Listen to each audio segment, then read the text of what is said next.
Aris, Akyat. may video ka? Oo.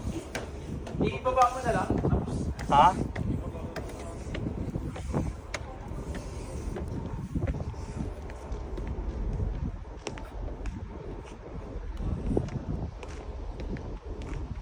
Guys, yung binabaybay namin parang ilog.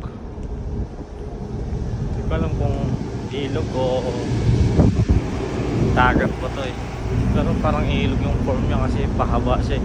Nasa pagitan siya ng mga bundok. Ayun. Pagitan ng bundok, parang kanal ba? Ayun.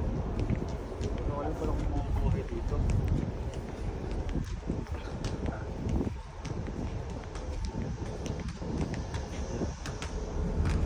Ayan.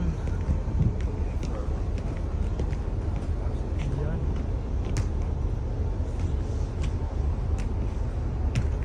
Ang taas ng bundok. Pero yung baba niya, tubig.